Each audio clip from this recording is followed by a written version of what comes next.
हमने अब तक ये तो समझ लिया कि नीति शास्त्र होता क्या है।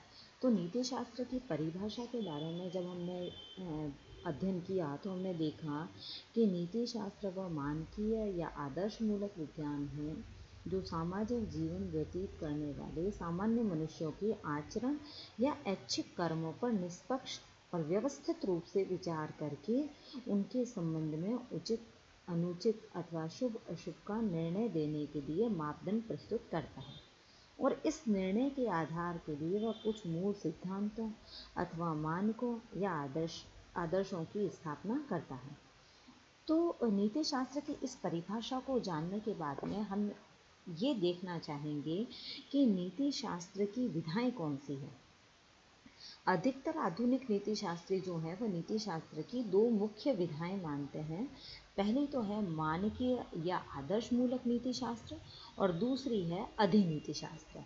जब इन दो विधाओं की हमने बात की तो हम सबसे पहले आदर्श मूलक नीति शास्त्र के बारे में जानने का प्रयास करेंगे।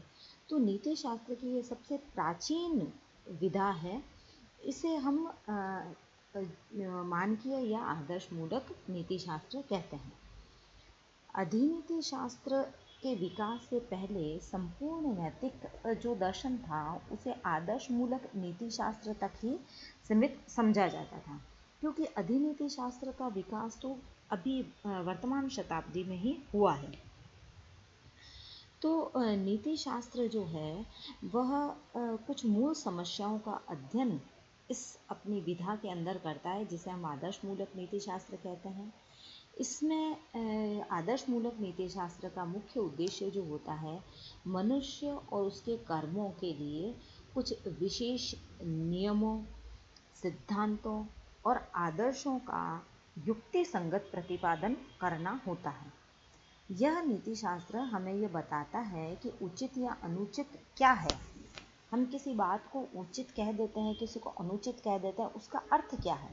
जब हम किसी बात को शुभ या अशुभ कहते हैं, किसी कर्म को शुभ या अशुभ कहते हैं, तो उसका क्या अर्थ होता है।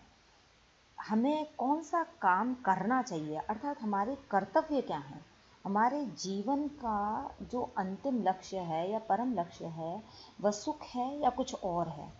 हमें किन मूल सिद्धांतों या आदर्शों के आधार पर अपने कर्तव्यों को निर्धारित करना चाहिए। तो ये सारे जो प्रश्न हैं, जो विचार हैं, इन बातों पर जो दृष्टिपात है वह आदर्श मूलक नीति शास्त्र करता है। दूसरे शब्दों में हम इस बात को ऐसे भी समझ सकते हैं कि जो आदर्श मूलक नीति शास्त्र है वह शुभ अशुभ, उचित अनुचित, कर्तव्य, अंतिम साध्य आदि से संबंधित सभी समस्याओं पर विचार करता है। इन समस्याओं के संबंध में ये जो सिद्धांत प्रस्तुत करता है उसके लिए वो पर्याप्त और युक्ति संगत कारण भी देता है। क्योंकि अगर वो किसी इस बात का कारण नहीं देगा तो हमें उन सिद्धांतों को निष्पक्ष रूप में स्वीकार नहीं कर पाएंगे और फिर वो मनुष्य का मार्गदर्शन नहीं कर पाएंगे। इसलिए आदर्श मूलक नीति शास्त्र का उद्देश्य जो है वह मानव जीवन के लिए आधारभूत नैतिक सिद्धांतों और आदर्शों की प्रतिपादन करना ही नहीं है केवल, अपितु उन जो सिद्धांतों और आदर्शों के लिए पर्याप्त तर्कों और उनका पर्याप्त तर्क भी देता है और उनको कैसे हम उचित मान सकते हैं इस संबंध में भी विचार करता है। तो अब तक हमने आदर्श मूलक नीति शास्त्र मनुष्य के जिन कर्मों के संबंध में विचार करता है, मनुष्य का जो मार्गदर्शन करता है उसके बारे में विचार किया। और अब हम ये देखेंगे कि अधिनीति शास्त्र जो है उसकी विषय वस्तु क्या है, उसके अंदर किस चीज़ का अध्ययन किया जाता है। तो हमने पहले भी देखा कि अधिनीति शास्त्र का विकास जो है वो वर्तमान शताब्दी में ही नीति शास्त्र की एक विधा के रूप में हुआ है। इसे हम विश्लेषणात्मक नीति शास्त्र या आलोचनात्मक नीति शास्त्र भी कह सकते हैं। इसका उद्देश्य जो है वह नैतिक सिद्धांतों या आदर्शों की स्थापना करना ही नहीं होता, अपितु ये नैतिक निर्णयों के स्वरूप, उनके अर्थ का विश्लेषण करना भी होता है।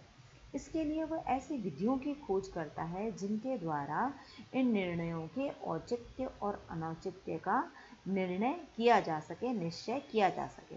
जैसे कोई भी हमने सिद्धांत जो बताया है, कोई भी बात, किसी बात को हम शुभ कह देते हैं, तो शुभ का कहने का अर्थ क्या है, इस सारी बातों पर विस्तृत जो अध्ययन है वह अधिनीति शास्त्र के अंतर्गत किया जाता है। अब नेक्स्ट वीडियो में हम ये देखने का प्रयास करेंगे कि अधिनीति शास्त्र किन मूल प्रश्नों पर, मुख्य प्रश्नों पर विचार करता है।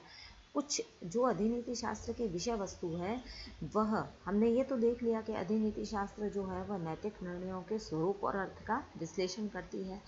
तो किन मुख्य प्रश्नों पर वह विचार करती है, इसके बारे में अध्ययन हम नेक्स्ट वीडियो में करेंगे।